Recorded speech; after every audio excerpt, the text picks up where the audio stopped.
Welcome in, ladies and gentlemen, to Kisses' MVR. We are just loving life here. I'm here with the head ball coach of the Lady Blue Devils of Western Reserve, Mr. Steve Miller. Coach, when you think about how far girls basketball has come along, I mean, the first question is, as you've been such an advocate for so long, in 2023, we're seeing major changes and things of that nature. How proud of you are you of the whole culture of girls basketball? Not only the attention that it's getting, but the levels that it keeps breaking through the glass ceilings that it represents. Well, I mean, it's definitely impressive because you see it maybe across the nation, and you watch girls like Caitlin Clark, Yeah. and people look up to, and the way the WNBA has survived for a period of time. But locally in high school sports, as a coach, you worry because you see numbers declining in girls basketball throughout the state. So I'm hoping that there's a little bit of a resurgent that comes around. I coached boys varsity for a number of years Yeah. at Western Reserve, and then I switched over to the girls. Having 5 kids, 3 girls and 2 boys, it didn't really matter what I coached. I knew I was going to be coaching basketball. So when I was out for a few years, when the girls' job opened up, I put in for it, and I definitely wanted to change things at Western Reserve because I thought sometimes maybe girls were at not as high profiled Yep. or not as respected or not looked at, and I maybe was felt like part to blame for that because I'm a product of Western Reserve, and I had been there and I had played for the program. So then when I took over the girls, I wanted to change that, and I wanted the girls to be showcased, and I really wanted to build the culture and the program around the girls. And like you said, I've been proud about what we've done at Western Reserve and the way the girls have developed locally in this area with a lot of good teams. I mean, you look at McDonald was down to the state not so long ago, and then Springfield. So just in our area, the girls basketball has been strong and proud, and I hope it continues to grow. When you look at how things have changed, and I guess from a standpoint of you have backgrounds in both boys and girls basketball, it's tough to ask this question. What's more challenging? Is it more challenging coaching boys or girls, or does it just depend on the group? Um, they're definitely different. Yeah. And obviously, I get asked that a lot. Yeah. So I did the boys for 9 years, and now this is my 11th year doing the girls. I was able to have success at both. Yep. Won a league title, but I didn't get a district title with the boys. And when I stopped, that bothered me. And I was still coaching youth and doing some travel, and then started doing some junior high, but I was still fairly young. That was 11 years ago. But when I came back, I'm wherever I coach again, I have to have a taste of the Sweet 16 again, and I want to have a chance to get down there because as a player I was fortunate enough to be able to do that with Coach King, and now he's on my bench with me, so going full circle doing all that has been really nice. I guess when you're comparing boys and girls and saying how to coach. You definitely have to be more of a psychologist with the girls. Okay. I feel that being a dad has helped me, and you want to get better day in and day out, but certainly you have to evaluate yourself year in and year out. Yep.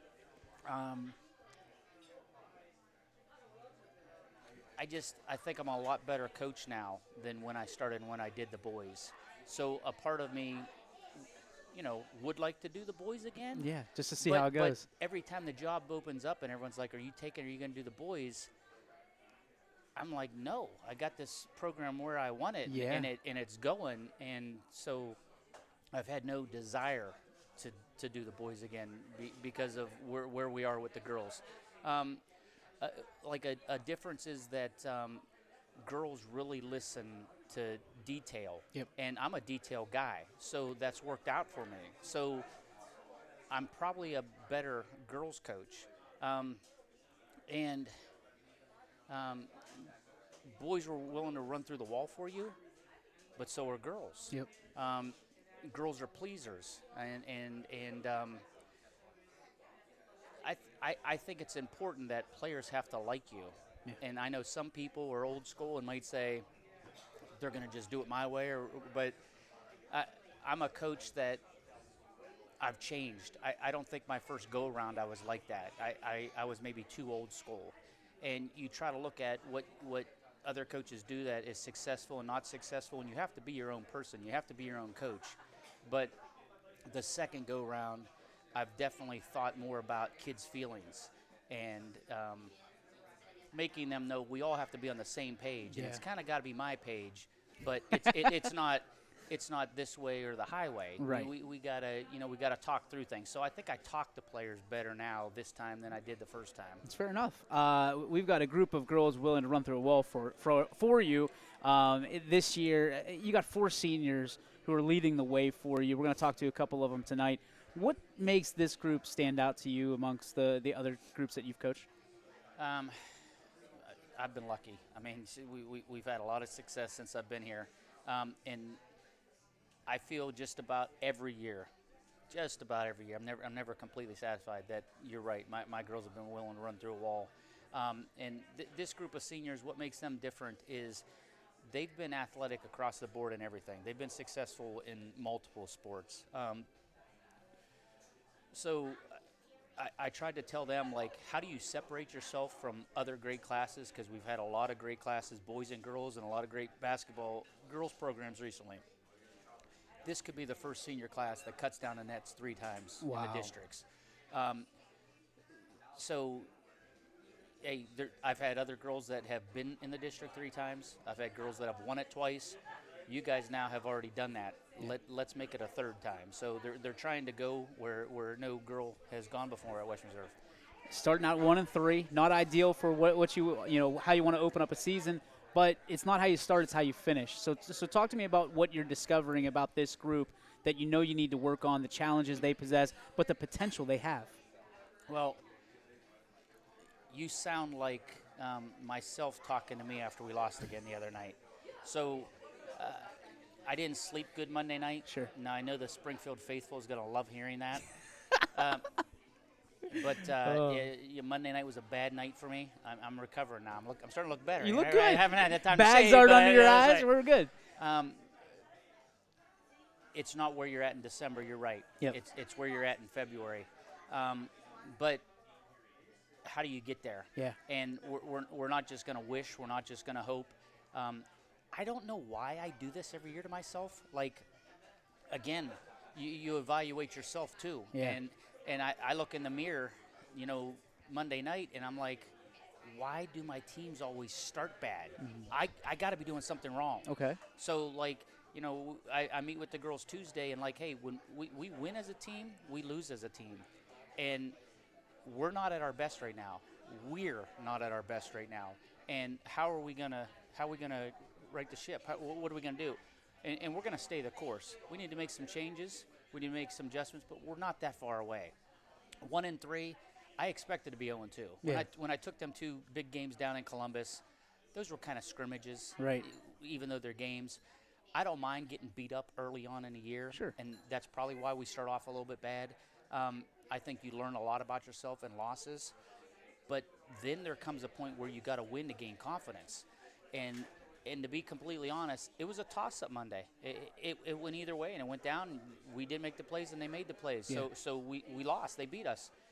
Had we won a few of those, you just wonder the confidence and how kids feel, and especially girls. And that's sometimes a little different. Else, you said difference between girls and boys. Yeah. I think sometimes girls doubt themselves a little bit more.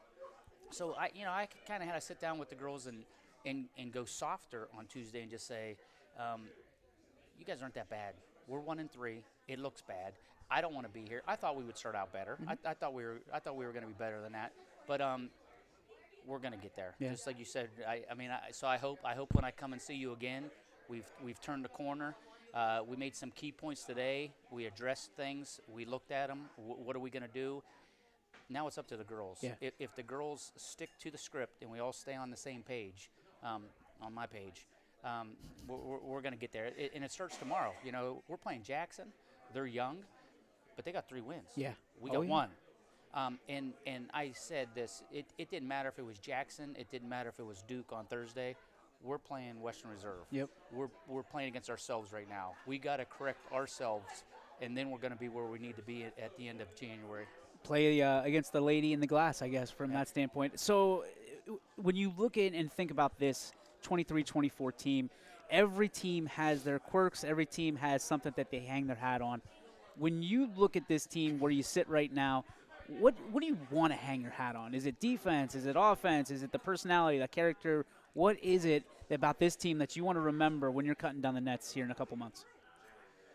I think with us, it has always started on defense. Okay. I learned from Coach King. Now he's on my bench, and he's actually helping the boys and helping Joe, this year as well. We've always hung our hat on defense, but if you don't score the ball, you don't win. And we've been struggling to score a little bit. The boys have more so. So we started to address offense a little bit more. But aside from defense, grit, hustle, effort, the relentless play, the ball is my ball. I just think we're going to start to play with a little bit more edge, a little bit more chip, a little bit more feistiness. And, one of our seniors, that starts with Kaylee Williams. I mean, don't ask her when she gets in here, because she will, even for you, she might try to run through that wall.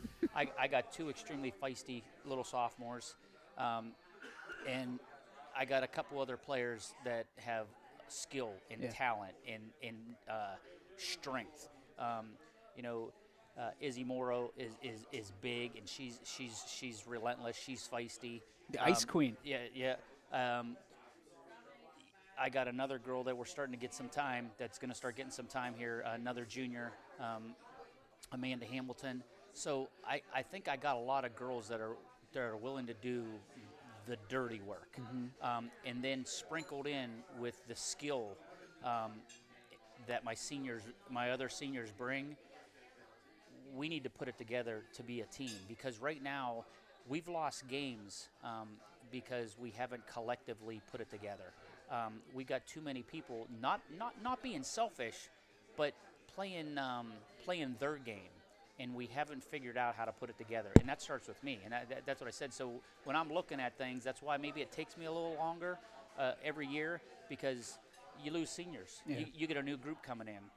So when you're saying, what do you put your stamp on? What's this team going to be like? I think it's going to be that grittiness, that toughness, those garbage players doing the dirty work, regardless of who gets their names in the paper. And when we put it all together, I hope I come and see you here in a couple weeks or another month, and then we start seeing the fruits of our labor. Love it. All right, last question for you. Being it's the holiday season, what is your favorite way to spend time, and what's your favorite part of the holiday season itself? Probably just sitting back with my family, watching some of them stupid shows that keep being played over and over and over again on TV, having a Coke or something. Okay. Little adult pop. With that, hanging out with just some different adult friends. Down in my bar in my basement, watching football. I don't watch basketball. Like, believe it or not, I don't. Really? No, I'm a big football guy. Like college or pro or both? NFL. I mean, I'm a Raiders fan. Oh man. But yeah, right. So oh man. So I'm diehard with that. So I'm watching anything and everything football. But I don't miss. I'm gonna watch college games, but I don't miss an NFL game. So I just want to hang out down in my basement. My wife's got, a Raiders Christmas tree down there, and I could go down there and be all alone and forget about basketball if I can, for 5 minutes. Good luck. Yep, right. Good luck. Last question. You mentioned Christmas movies, Christmas shows. What's the one that if it's on, you'll watch it and you can almost probably memorize it? Yeah, I mean, to be honest, I don't know if there's one, because I think they're all funny in themselves. I mean, The Elf is so stupid, I gotta laugh. But old school, I mean, Christmas Vacation. That's one that I could, your family can recite lines and do that over and over again. But those would probably be two. But I'm good for a lot of stupid humor I love shows. Is what that's kind of my mentality, I guess. My kind of guy. Coach, All best right. of luck to you. Thanks for the time. Appreciate it. All right, thank Back you. after this.